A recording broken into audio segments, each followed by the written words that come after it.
ISA 계좌 한 번쯤 들어보셨죠? 근데 막상 가입하려고 앱을 켜면 신탁형이냐 중개형이냐 일반형이냐 서민형이냐 이게 뭔지 몰라서 그냥 닫아버린 분들 분명히 계실 거예요. 오늘 이걸 전부 정리해드리려고 하는데 시작 전에 한 가지만 먼저 말씀드릴게요. ISA 계좌는 누구에게나 같은 방식이 정답이 아닙니다. 지금 내 연봉 구간과 투자 성향에 따라 선택해야 할 유형이 완전히 달라지는데 그 기준을 모르고 가입하면 받을 수 있는 혜택을 절반도 못 받는 경우가 생겨요. 그 기준이 정확히 뭔지 영상 끝까지 보시면 본인 상황에 맞는 답을 가져가실 수 있습니다. ISA의 정식 명칭은 개인종합자산관리계좌이고 예금, 펀드, ETF, 주식, 리츠까지 다양한 금융상품을 하나의 계좌에 담아 운용하면서 세금 혜택을 받을 수 있는 구조입니다. 2016년 도입 이후 꾸준히 활용되는 이유는 하나예요. 세금 혜택이 다른 계좌에 비해 압도적으로 강력하기 때문입니다. 그리고 이 계좌는 크게 세 가지 유형으로 나뉩니다. 중개형, 신탁형, 일임형이에요. 이 세 가지 차이를 모르면 나한테 맞지 않는 계좌에 가입하게 되니까 지금부터 하나씩 짚어드릴게요. 중개형 ISA는 증권사에서 개설하고 국내 주식, ETF, 펀드, 리츠 등을 내가 직접 골라 담는 방식입니다. 투자 판단권이 나한테 있고 수수료가 없거나 거래 수수료만 발생해요. 신탁형 ISA는 은행이나 증권사에서 개설 가능하고 내가 투자할 상품을 직접 지정하되 실제 운용은 금융사가 신탁 형태로 대신합니다. 연 0.1%에서 0.7% 수준의 신탁 보수가 발생해요. 일임형 ISA는 금융사 전문가가 포트폴리오를 구성해서 운용해주는 방식으로 연 0.1%에서 0.6%의 일임 수수료가 부과됩니다. 이 세 가지 유형에 더해서 일반형이냐 서민형이냐가 또 겹쳐요. 일반형은 비과세 한도 200만원, 서민형은 400만원으로 딱 2배 차이가 납니다. 총급여 5천만원 이하 또는 종합소득 3,800만원 이하이면 서민형으로 가입할 수 있어요.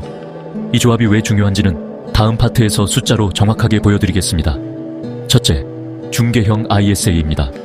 가장 큰 장점은 수수료가 거의 없다는 것, 그리고 투자 자유도가 세 가지 중 가장 높다는 점이에요. 요즘 재테크 초보자들도 중개형을 많이 선택하는 이유가 있는데 ETF 하나만 담아도 되고 국내 상장 주식 매매 차익은 원래도 비과세라서 ISA 안에서도 세금이 없기 때문입니다. 단점은 내가 직접 공부하고 선택해야 한다는 점이에요. 투자에 전혀 관심이 없는 분들에게는 부담이 될 수 있습니다. 둘째, 신탁형 ISA입니다. 은행에서도 개설이 가능하다는 점이 특징이고 정기예금 같은 안정적인 상품 위주로 담고 싶은 분들에게 적합해요. 원금 손실 없이 절세 혜택만 챙기고 싶다면 현실적인 선택입니다. 다만 담을 수 있는 상품 구성이 중개형보다 제한적이고 신탁보수가 지속적으로 발생한다는 점은 감안해야 해요. 셋째, 일임형 ISA입니다. 투자 판단을 전문가에게 맡기고 싶은 분들에게 맞는 방식인데 수수료가 발생함에도 시장 평균 수익률을 밑도는 경우가 있습니다. 수수료율 1%면 장기 10년 운용 시 원금의 10별 1.5%가 비용으로 빠질 수 있어서 운용사 선택이 매우 중요해요. 지금 이 세 가지를 들으면서 본인이 어느 유형에 해당하는지 바로 답이 나오셨나요? 아직 잘 모르겠다면 딱 하나만 생각해보세요. 지금 내가 ETF 이름 하나를 직접 검색해서 담을 수 있는 상황인지 아닌지. 그 하나의 기준이 실제로 유형 선택의 많은 부분을 결정합니다. 이제 세금 혜택 구조를 숫자로 정확하게 살펴보겠습니다. ISA 계좌 안에서 발생한 이자와 배당 수익은 일반형 기준 200만원까지 완전 비과세이고 서민형은 400만원까지 비과세입니다. 비과세 한도를 초과한 수익에 대해서도 일반 세율 15.4%가 아니라 9.9% 분리과세만 적용되고 이 소득은 다른 금융소득에 합산되지 않아 금융소득 종합과세 부담도 없고 건강보험료도 늘어나지 않아요. 여기서 핵심 개념이 하나 더 있는데 바로 손익통산입니다. 일반 계좌에서는 A 상품으로 800만원 이익이 났고 B 상품에서 600만원 손실이 났을 때 손실 600만원은 무시하고 이익 800만원 전부에 세금을 냅니다. ISA 계좌 안에서는 순이익 200만원에 대해서만 세금을 계산해요. 이 차이가 장기 투자에서 상당히 크게 작용합니다. 영상 초반에 연봉 구간에 따라 선택이 달라진다고 했는데 바로 이 비과세 한도 200만원과 400만원의 차이 때문입니다. 총급여액 1,000만원 이하라면 서민형 중개형이 가장 유리한 조합이고 그 기준을 넘는다면 일반형 200만원 한도 안에서 전략을 짜야 해요. 그리고 만기 후 연금저축이나 IRP로 전환하면 전환금액의 10% 최대 300만원 추가 세액공제까지 받을 수 있습니다. 이걸 모르고 그냥 해지하는 분들이 정말 많으니까 꼭 기억해두세요. 이제 초보자 기준으로 실행 단계를 드리겠습니다. 1단계 가입 자격과 유형 확인입니다. 만 19세 이상 국내 거주자면 누구나 가입 가능하고 총급여 5천만 원 이하라면 서민형을 먼저 확인하세요. 2단계 증권사 앱으로 비대면 개설입니다. 삼성증권, 미래에셋, 키움증권, 토스증권, 한국투자증권 어디서든 10분 안에 개설 가능하고 준비물은 신분증 하나면 됩니다. 서민형 가입 시에는 국세청 홈택스에서 소득 확인 증명서를 발급해 제출해야 해요. 3단계 납입 전략 설정입니다. 연간 납입 한도는 2천만 원이고 올해 한도를 다 채우지 못했다면 남은 한도가 다음 해로 이월됩니다. 당장 여유 자금이 없어도 계좌만 먼저 열어두면 한도가 쌓이는 구조예요. 4단계 상품 구성입니다.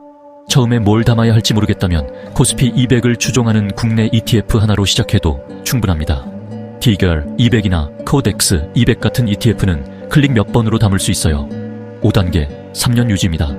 의무 보유 기간을 채우지 못하고 해지하면 비과세 혜택 전부를 일반 세율로 반환해야 합니다.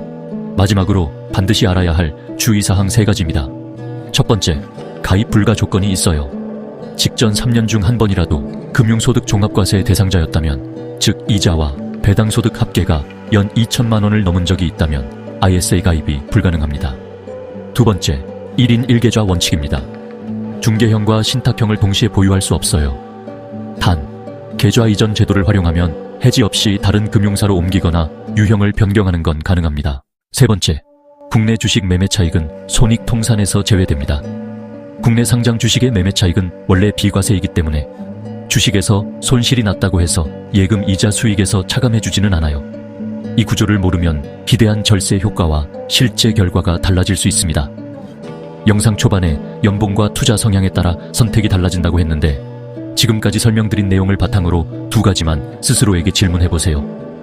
내 총급여가 5천만 원 이하인가요? 그리고 ETF 하나를 직접 찾아서 담을 의지가 있나요? 이 2 질문의 답이 나왔다면 어떤 유형을 선택해야 할지는 이미 결정된 겁니다. 단, ISA가 맞지 않는 분도 있어요. 당장 3년 안에 목돈이 필요하거나 금융소득 종합과세 대상자라면 ISA보다 다른 절세 계좌를 먼저 검토하시는 게 맞습니다. 오늘 영상이 도움되셨다면 좋아요 한 번씩 부탁드립니다.